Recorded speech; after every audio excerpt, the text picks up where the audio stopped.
నమస్తే, నేను మోసుకుమరి. హరిహర వీరమల్లుకి సంబంధించి అయితే మాత్రం ఒక యుద్ధమే జరుగుతుంది, సోషల్ మీడియాలో జరుగుతుంది అనేటువంటి విధంగా అయితే మాత్రం అర్థమవుతుంది. ఒక చాపు కింద నీరులాగా హరిహర వీరమల్లుని టార్గెట్ చేశారు. కొన్ని వందల ఛానల్స్, కొన్ని వందల వెబ్సైట్స్, కొన్ని వందల సోషల్ మీడియా ప్లాట్ఫామ్స్, ఇతర యాప్స్ ఏవైతే నేను ఇవన్నీ కూడా హరిహర వీరమల్ని టార్గెట్ చేసి హరిహర వీరమల్ని దెబ్బ కొట్టాలనేటువంటి విధంగా ప్రయత్నిస్తున్నటువంటి పరిస్థితులు అయితే క్లియర్ గా ఉన్నాయి. నేనైతే చెప్పగలిగేది ఒకటే, ఖచ్చితంగా సినిమా బాగుంటే ఎవడు ఏమి చేయలేడు. అంటే సోషల్ మీడియాలో ట్రెండింగ్ లోకి వస్తుందంటే వేరే హరిహర వీరమల్లికి సంబంధించినటువంటి ట్రోలింగ్ అనేది గూగుల్లో ట్రెండింగ్ లోకి వస్తుందంటే ఇంకా అర్థం చేసుకోండి. అంటే ఇప్పుడు ఒక రకంగా మాట్లాడాలంటే నేను ఫైనల్ చెప్పగలిగేది, సినిమా బాగుంటే ఎవడు ఆపలేడు. ఇది క్లియర్ గా అర్థమైంది. ఇదే విషయంలో అర్థమైంది ఏంటంటే పుష్ప విషయంలో ఖచ్చితంగా అర్థమైంది, మిగతా చాలా చిన్న సినిమాల్లో కూడా అర్థమైంది. సినిమా బాగలేకపోతే నువ్వు ఎంత జాకీలు పెట్టి లేచినా కూడా ఆ సినిమా లేవదు. నువ్వు అది సినిమా గాని బాగుంటే నువ్వు ఎన్ని జాకీలు దించినా కూడా ప్రేక్షకుడిని థియేటర్కి వెళ్లకుండా మాత్రం ఆపలేరు.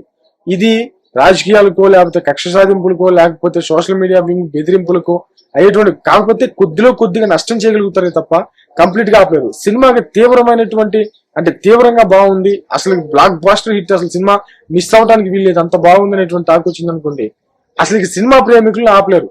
చివరికి యాంటీగా ఉండేటువంటి వ్యక్తులు కూడా, మీకు ఎగ్జాంపుల్ చెప్పాలంటే ఒక ఇద్దరు ఫ్రెండ్స్ ఉన్నారు అనుకోండి, వాళ్ళలో పవన్ కళ్యాణ్ గారికి సంబంధించి యాంటీ పర్సన్స్ అనుకోండి, ఒరే ఈ కనీసం మన సోషల్ మీడియాలో, మన సోషల్ వింగ్లో అయినా సరే, మన పేజీలో అయినా సరే నెగిటివ్ ప్రచారం చేద్దాం హరిహర వీరమల్కి అని చెప్పేసి డిసైడ్ అయ్యారు అనుకో. ఈ ఇద్దరులో వీళ్ళిద్దరూ ఇట్లాగే పోస్టులు పెడుతున్నారు, ఆ సినిమా మీద నెగిటివ్ ప్రచారం చేస్తున్నారు అనుకోండి.